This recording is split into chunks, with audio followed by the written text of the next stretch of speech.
அனைவருக்கும் வணக்கம்.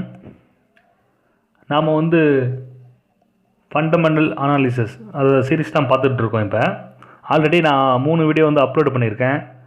அந்த வீடியோட லிங்க்ஸ்லாம் நான் டிஸ்கிரிப்ஷனில் கொடுக்குறேன். நீங்கள் அதை கிளிக் பண்ணி பார்த்துக்குங்க. அடுத்து நான் டிஸ்கிரிப்ஷனில் தமிழ் இபுக்ஸோட லிங்க்ஸ் அடிக்கடி கொடுத்துட்டு வந்துட்டுருக்கேன். நீங்கள் அதையும் தேவைப்பட்டால் கிளிக் பண்ணி பை பண்ணி படிச்சுக்கலாம். அடுத்து நம்ம இன்றைக்கி பார்க்க போகிறது என்னென்னா, அதே ஃபண்டமெண்டல் அனாலிசிஸில் பார்ட் 4 என்ன பார்க்க போகிறோம் அப்படின்னா, ஆப்பரேட்டிங் ப்ராஃபிட் மார்ஜின் அப்படிங்கிறத பற்றி தான் பார்க்க போகிறோம். அதாவது செயல்பாட்டு லாப வரம்பு அப்படின்னு தமிழில் சொல்கிறாங்க. ஆல்ரெடி நான் சொல்லியிருக்கேன், புக் வேல்யூனா என்ன, ஃபேஸ் வேல்யூனா என்ன அப்படிங்கிற மாதிரி சொல்லிட்டு இருக்கேன். ஸோ இதெல்லாம் எங்கே நீங்கள் பார்க்கலாம் அப்படின்னா, அந்த நிறுவனத்தோடைய ஆக்சுவலி ரிசல்ட் வரும்ல, குவார்டர்லி ரிசல்ட்டு அல்லது இயர்லி ரிசல்ட் வரும். அதுக்கு உங்களுக்கு உதவியாக இருக்கும்.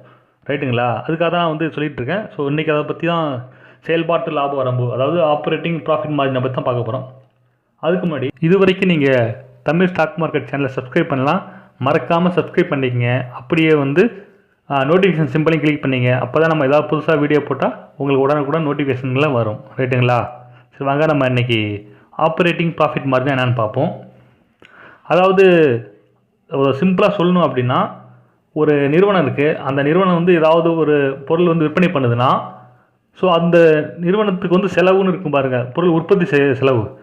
ஸோ அதெல்லாம் கழிச்சிட்டு வர லாபம் இந்த லாபம் தான் செயல்பாட்டு லாப வரம்பு, அதாவது ஆப்ரேட்டிங் ப்ராஃபிட் மார்ஜின் சொல்கிறாங்க. அதாவது இப்போ எக்ஸாம்பிள் பார்த்தோம் அப்படின்னா, இப்போ டாட்டா ஸ்டீல் எடுத்துக்கோங்க கம்பெனி. அந்த டாட்டா ஸ்டீல் நிறுவனம் என்ன பண்ணுது? ஸோ ஸ்டீல், இரும்பு அது மாதிரிலாம் உற்பத்தி பண்ணிட்டுருக்காங்க. ஸோ அந்த உற்பத்தி பண்ணோம்னா அவங்க இரும்பை உற்பத்தி பண்ணி விற்கணும். அப்போ தான் அவங்களுக்கு வருமானம் வரும். அதுக்கு முன்னாடி என்ன பண்ணணும்? ஒர்க்கர்ஸ் இருப்பாங்க அந்த நிறுவனத்தில், அவங்களுக்கு சம்பளம் கொடுக்கணும். ரைட்டுங்களா? அடுத்து இரும்பு செய்யணும்னா அதுக்கான மூலப்பொருள் வாங்கணும். ஸோ அதுக்கு அவங்க பணம் போட்டு செலவு பண்ணி ஆகணும்.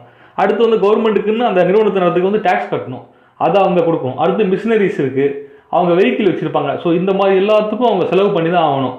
ஸோ இந்த செலவுலாம் போக அந்த விற்பனையிலேருந்து வர லாபம் தான் செயல்பாட்டு லாப வரம்பு, அதாவது ஆப்ரேட்டிங் ப்ராஃபிட் மார்ஜின் அப்படிங்கிறது. ஸோ நம்ம எப்பயுமே அந்த பேலன்ஸ் ஷீட்டை பார்க்கும் பொழுது இந்த ஆப்ரேட்டிங் ப்ராஃபிட் மார்ஜின் பார்க்கணும். அதில் இது கொஞ்சம் நல்லா அதிகமாக வருமானம் வரணும். இதெல்லாம் கழிச்ச பிறகு இந்த செலவெல்லாம் போக நல்ல லாபம் வந்தால் தான் அந்த கம்பெனியில் நம்ம இன்வெஸ்ட் பண்ணணும். ரைட்டுங்களா? ஸோ இப்போ எல்லாத்துக்கும் புரிஞ்சுக்கணும்னு நினைக்கிறேன். அதாவது செயல்பாட்டு லாப வரம்பு, ஆப்ரேட்டிங் ப்ராஃபிட் மார்ஜின்னா, ஒரு நிறுவனம் எல்லா செலவும் இருக்குல்ல, மூலப்பொருளோட செலவு, ஒர்க்கர்ஸோட சேலரி, டேக்ஸு, அப்புறம் மிஷின்லாம் ஏதாவது ரிப்பேர் ஆச்சுன்னா அதுக்கான செலவு, ரைட்டுங்களா, வெஹிக்கிள் செலவு. ஸோ இதெல்லாம் போக அந்த விற்பனையிலிருந்து வர வருமானத்துலேருந்து இந்த செலவெல்லாம் கழிச்ச பிறகு என்ன லாபம் கிடைக்குதோ அதுதான் ஆப்ரேட்டிங் ப்ராஃபிட் மார்ஜின் அப்படிங்கிறது. ஓகேங்களா? ஸோ இன்றைக்கி நான் சொன்ன நியூஸ் உங்களுக்கு கண்டிப்பாக பிடிச்சிருக்குன்னு நினைக்கிறேன்.